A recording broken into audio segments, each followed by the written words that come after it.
बिस्मिल्लाहिर्रहमानिर्रहीम।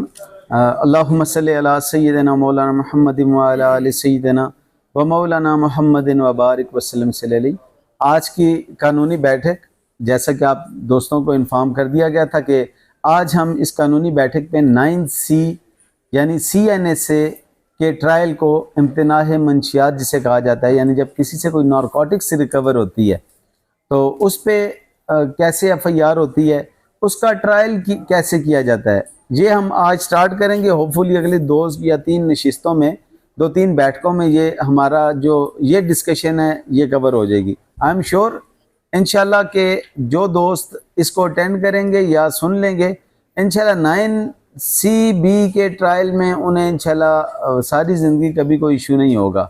जब तक कोई नई चीज़ इसमें नहीं आ जाती, फिर लर्निंग होती है, आपको पता है डेवलपमेंट्स होती रहती हैं, अमेंडमेंट्स होती रहती हैं लॉ में, तो आपको ट्रायल का बेसिक कॉन्सेप्ट जो है वो पता चल जाएगा।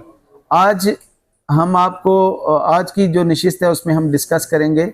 मैं इनिशियली थोड़ा सा इंट्रो दूंगा कि आपको कि कैसे एक CNSA की प्रोसीडिंग स्टार्ट कैसे होती हैं, कैसे अरेस्ट किया जाता है, अरेस्ट करने के बाद रिकवरी कैसे होती है, उसके बाद इसमें जो मेन डॉक्यूमेंट्स हैं आज आपको बता जाएंगे कि कौन कौन से डॉक्यूमेंट्स CNSA में इन्वॉल्व होते हैं, इसके ट्रायल में बेसिक डॉक्यूमेंट्स कौन से होते हैं।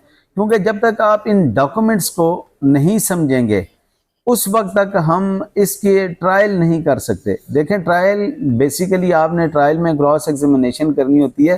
क्रॉस एग्जामिनेशन में जब तक आपको ये पता नहीं चलेगा कि अरेस्ट कैसे किया जाता है, उसमें लॉ क्या है अरेस्ट करने के हवाले से, उसके बाद रिकवरी कैसे होती है उसके मुतालिक क्या लॉ है, उसके बाद रिकवरी के बाद उसको पार्सल उसके कैसे बनाई जाती हैं, उसको सील कैसे किया जाता है, उसके बाद इस्तगासा कैसे भेजा जाता है थाने में, फिर IO कैसे डिप्यूट होता है, IO आके अपनी क्या प्रोसीडिंग करता है और मौके पे वो उसका वेट कैसे किया जाता है, ये सारी चीज़ें। और फिर उसमें कौन कौन से रजिस्टर इन्वॉल्व होते हैं, थाने के कौन कौन से रजिस्टर इन्वॉल्व हैं, जब तक आपको इसका पता नहीं होगा प्रॉपरली उस वक्त तक हम क्रॉस एग्जामिनेशन नहीं कर पाएंगे।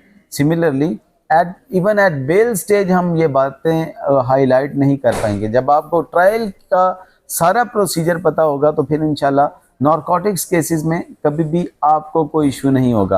अभी मैं सिंपली आपको इंट्रो दे देता हूँ कि CNSA कैसे एक्ट करता है।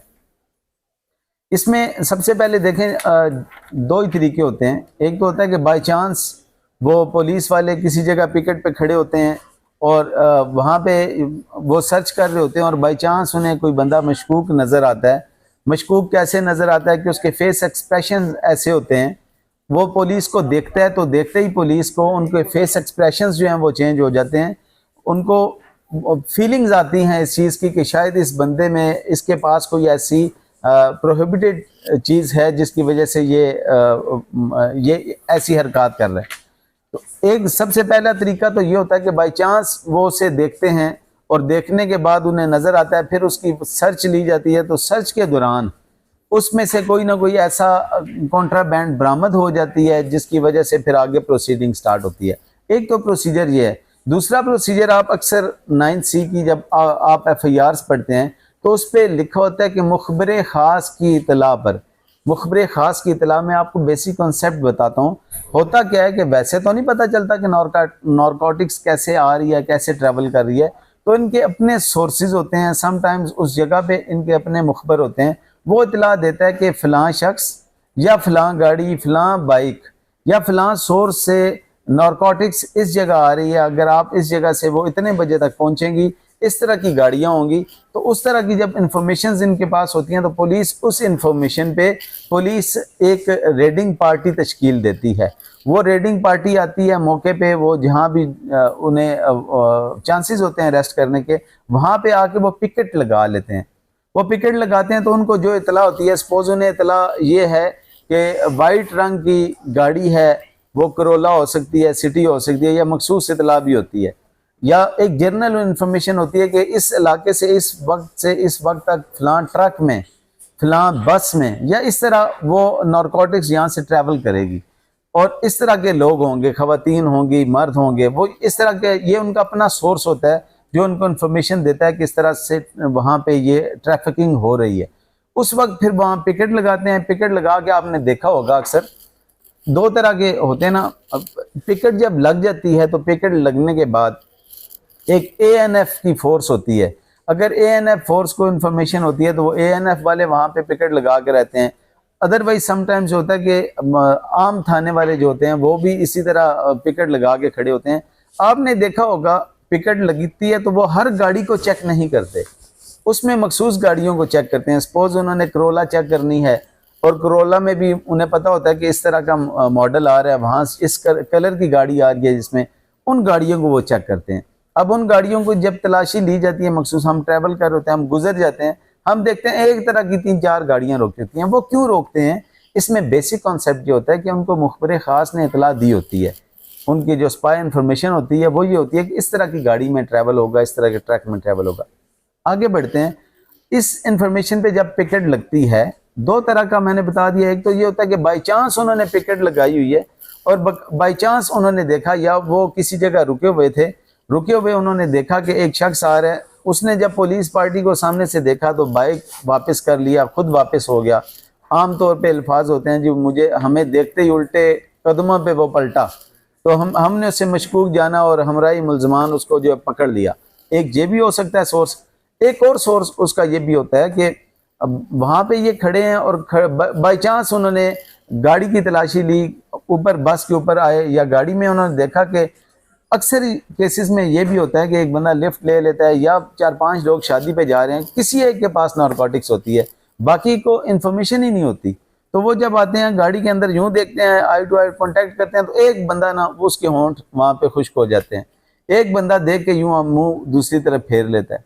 ये क्योंकि क्रॉस एग्जामिनेशन के सवालात होते हैं, मैं इसलिए आपको बेसिस बता रहा हूँ कि कैसे पुलिस को अंदाजा हो जाता है कि यही बंदा था, उसने बाकी किसी की सर्च नहीं ली, यही बंदा था। उसमें समटाइम्स ये होता है कि क्रॉस एग्जामिनेशन के दौरान हमारे कुछ वकील, वो सवाल है ना कि कौन सा सवाल नहीं करना, वो सवाल कर देते हैं जी। एक क्रॉस में मैं सुन रहा था वहाँ पे किसी कोर्ट में, तो बड़ा ज़बरदस्त उन्होंने मासूमियत से वकील साहब ने सवाल किया कि आप, ये दुरुस्त है कि आपने गाड़ी में से 10 लोगों में से सिर्फ एक इस बंदे की तलाशी ली?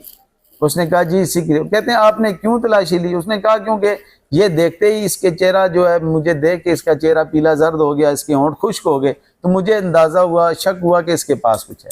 ठीक है, तो ये मैं आपको सिर्फ बताना चाह रहा हूँ कि हमें कैसे पुलिस को पता चलता है।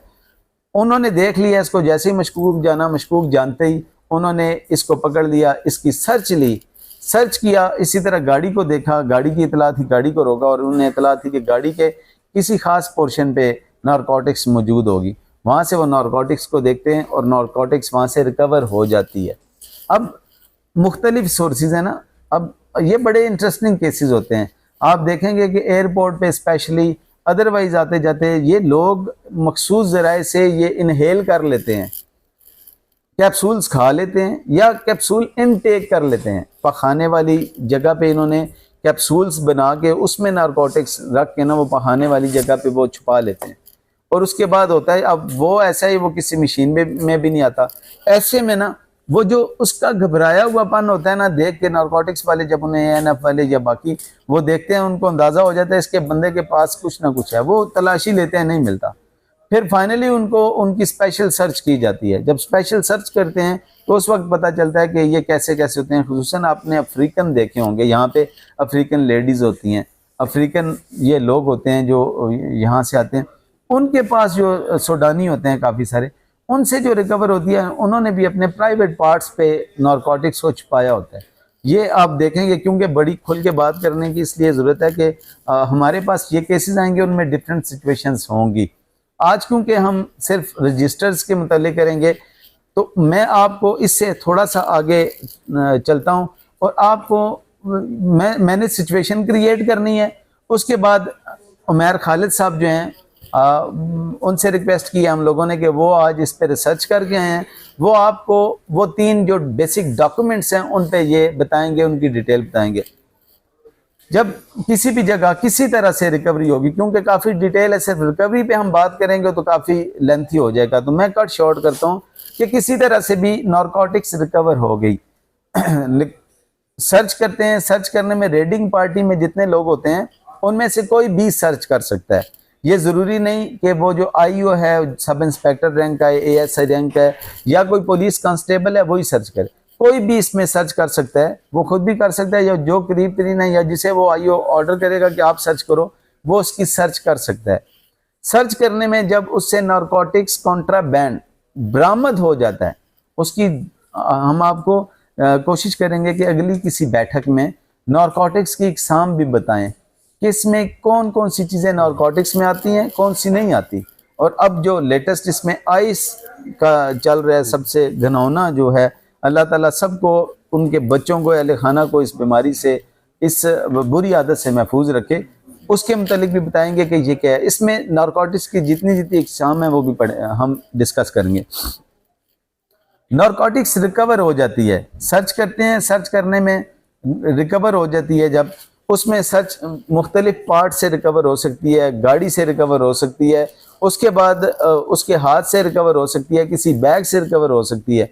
नारकोटिक्स रिकवर होने के बाद वाला जो सबसे अहम होता है कि जब नारकोटिक्स रिकवर हुई तो फिर उसने उसका वेट करना है, उसका वजन करना है। वजन कैसे करते हैं कि अदरवाइज भी जब पिकेट लगी होती है तो याद रखें, पिकेट जब लगाते हैं, उस पिकेट लगाने के कुछ मकसद होते हैं ना, जिनमें एक मकसद ये भी होता है कि नारकोटिक्स की ट्रैफिकिंग को रोका जाए। तो उसके लिए फिर उनके पास अपना स्केल होता है, जिस स्केल से वो नारकोटिक्स मुखबर जब इतला देता है तो फिर तो डेफिनेटली वो लेके आते हैं। अदरवाइज भी रेडिंग पार्टी या अदरवाइज जो पिकेट लगी होती है उनके पास ये चीज़ें मौजूद होती हैं। ये उनकी एक इन्वेस्टिगेशन किट होती है। इन्वेस्टिगेशन किट में उनके जो ये मेजर करने के आलात होते हैं, तराजू होता है, स्केल, उस पे सवालात होते हैं। हम आपको जब वो रिकवरी पे आएंगे, जब रिकवरी डिस्कस करेंगे तो रिकवरी पे मैं आपको सारे सवालात बताऊंगा कि इंशाल्लाह कि उसमें कौन कौन से सवालात आप रिकवरी में कर सकते हैं। तो उसमें होता है सबसे पहले उसने वेट करना है कि कितनी रिकवर हुई है। अब वो वेट करने के बाद उसमें से सैंपल लेंगे। ये याद रखिएगा कि जितने पीसीज होंगे ना, हर एक से सैंपल लेना होगा। अगर एक पीस में सारी चर्स या आइस या ये बरामद होती है तो फिर वो एक ही सैंपल उसमें से लिया जाएगा। लेकिन अगर वो ज़्यादा पीसीस में होती हैं तो याद रखें, अगर किसी पीस में वो सैंपल नहीं लेगा तो वो कंसीडर नहीं होगा। उसको जितने सैंपल होंगे उतने पीसेस कंसीडर होंगे, उसके अलावा कंसीडर नहीं होंगे।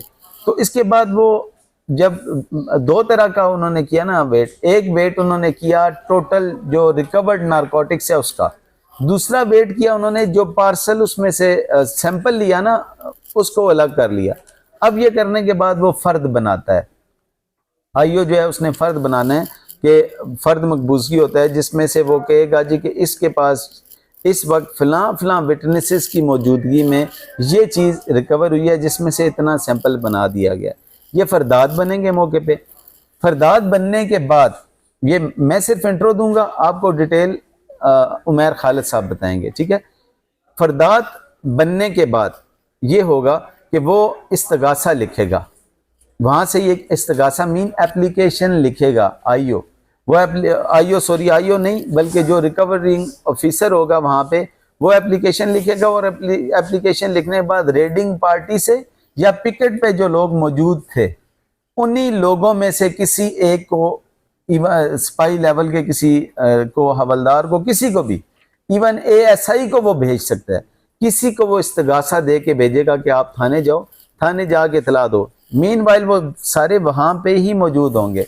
हम कैसे एक्विटल करवाते हैं, क्योंकि ये प्रोसेस जो लीगल प्रोसेस है ये अडॉप्ट नहीं होता। वो उठाते हैं, रिकवर करते हैं, आ जाते हैं वहाँ पे थाने में, बाकी प्रोसेस थाने में होते हैं। लेकिन लॉ क्या है कि वहाँ पे मौजूद रहे कि वो नारकोटिक्स का वो इस्तगासा लिखे, इस्तगासा लिख के वो थाने ले जाए। थाने जब लेके जाएगा, थाने उस इस्तगासे का इंदराज होगा, उससे पहले उनकी रवानगी का इंदराज होगा। एक रजिस्टर ऐसा होगा जिसमें होगा जी कि हमें मुखबर खास ने इतला दी है या आज बसिलसिला गश्त पड़ताल हमारी फलां जगह ड्यूटी लगी है, फलां से फलां एरिया में, या फलां जगह पिकेट लगा रहे हैं, उस पिकेट पे फलां लोग मौजूद होंगे। ये लोग वहाँ से ट्रैवल करेंगे। वहाँ से जब इस्तगासा वापस आएगा तो इस्तगासा वापस आके थाने में रजिस्टर होगा कि इस्तगासा है, इस्तगासा वो, उसके बाद उस इस्तगासे पे एफआईआर दर्ज होगी। जब FIR उस इस्तगासे पे दर्ज होगी तो उसके बाद SHO किसी भी ऑफिसर को डिप्यूट करेगा इन्वेस्टिगेशन ऑफिसर के तौर पे।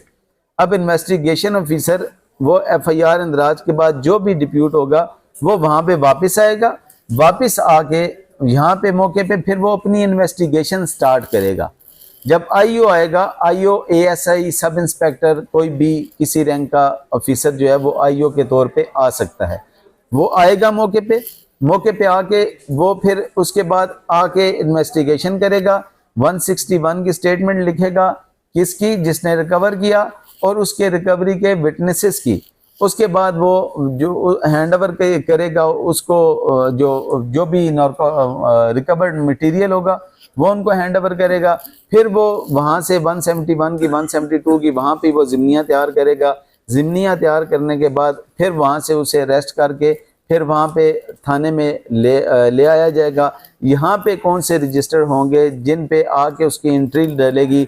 इस एंट्री डलने के बाद कैसे वो मुहर्रर माल खाने के पास वो मैं क्योंकि इंट्रो दे रहा हूँ मैं शॉर्ट कर रहा हूँ, फिर वो आएगा, वो आके मुहर्रर माल खाने को जो रिकवर्ड नारकोटिक्स है वो उसके हैंड ओवर कर देगा। वो उसके हैंड ओवर होगी जब नारकोटिक्स, तो उसके बाद फिर दोबारा जो है वो किसी भी कांस्टेबल को, ASI को, सब इंस्पेक्टर को, किसी को भी भेजा जाएगा वो नारकोटिक्स दे के जी कि आप इसको लेबॉर्ट्री लेके जाएंगे। रोड सर्टिफिकेट जारी होगा, वो लेबॉर्ट्री लेगा, ये भी रजिस्टर्स में इंदराज होगा। अब क्योंकि आपसे ये बातें करना कबल अज़ वक्त इसलिए हो जाएगी कि जब तक हमें इन रजिस्टर्स का पता नहीं होगा, इन बेसिक डॉक्यूमेंट्स का पता नहीं होगा, उस वक्त तक हम ये बात करेंगे तो शायद वो बात आपको प्रॉपरली हम असिस्ट ना कर पाएँ। इसलिए उसको प्रॉपर समझने के लिए ज़रूरी है कि अभी इस वक्त हम वो तमाम डॉक्यूमेंट्स डिस्कस करें कि कौन कौन से डॉक्यूमेंट्स नारकोटिक्स के लिए ज़रूरी हैं। इसमें इस स्टेज पे मैं बड़ा थैंकफुल हूँ मिस्टर उमैर खालिद एडवोकेट का, जिन्होंने हमारी ख्वाहिश पे मैंने इनसे गुजारिश की तो उन्होंने इस पे बड़ी रिसर्च की। और ये एक टीम वर्क है हमारा, आपको पता है सारे लोग मिल के करते हैं ये सारे मामलात। इन्होंने रिसर्च की और इन्होंने बड़ी मेहनत की, बड़ी अप्रिशिएबल है इनकी मेहनत। मैं इस मौके पे आप सबको ऑफर करूँगा, आप में से कोई शख्स अगर समझता है कि उसके पास इल्म का कोई टुकड़ा मौजूद है, वहाँ पे किसी टॉपिक पे वो समझता है कि उन्हें थोड़ी सी स्पेशलिटी हासिल है या जिस पे उनको अबूर हासिल है, तो कोई भी लॉ का टॉपिक हो तो हमें ज़रूर बताएं। हमारे पास आप तशरीफ़ लाएं, हम पहले खुद डिस्कस करेंगे, जिसमें देखें हम बहुत सारे दोस्त जब बैठ के डिस्कस करते हैं तो गलतियां निकलती हैं। वो गलतियां निकलने के बाद इंशाल्लाह ये होगा कि जब फाइनली हम डिसाइड कर लेंगे उसके बाद फिर आपको मौका दिया जाएगा, आप आएंगे और मेरे समेत सारे लोग आपसे सीखेंगे। आपसे भी इल्म देखें सदका है, तो आप सबसे मेरी गुजारिश है कि एक लफ्ज़ भी पता चले तो उसको इमानत के तौर पे आगे फैलाएं और यही फ़ायदा होगा। देखें हमें ये चीज़ें मुयस्सर नहीं थी जब हम यहाँ पे कचहरी में आए 2008 में, जब हम लोगों ने ज्वाइन किया तो हमें ये चीज़ें बिल्कुल अवेलेबल नहीं थी। लकीली अब ये हुआ जी कि आप दोस्तों के लिए हम बैठते हैं और आज एक बहुत बड़ी तादाद यहाँ पे मौजूद है। मैं आप सबका शुक्रिया अदा कर दूँगा, आप तशरीफ़ लाएँ। आपको आज जो गिफ्ट मिल रहा है इंशाल्लाह सारी ज़िंदगी के लिए, ये यहाँ से आप गिफ्ट लेके जाएंगे हमारी इस बैठक से। इस बैठक में कोई सीनियर कोई जूनियर नहीं है, सारे हम दोस्त बराबर के हैं। इसलिए मैं आप सबको ऑफर करता हूं, जो भी जिस टॉपिक पे डिस्कशन करना चाहे, किसी का केसेस में कोई इशू हो, कोई अपने आर्ग्यूमेंट को डिलीवर करना चाहे, यहाँ पे कोई क्रॉस के सवाल करना चाहे तो यहाँ पे जो सवालात का सेशन होता है उसमें उसके बाद कर लीजिएगा। अब मैं अपने टॉपिक पे आते हुए मैं मिस्टर उमैर खालिद एडवोकेट से गुजारिश करूँगा कि माशाल्लाह आपने बड़ी मेहनत की हुई है, मैं सबकी तरफ से आपका शुक्रिया भी अदा करता हूँ। तो आज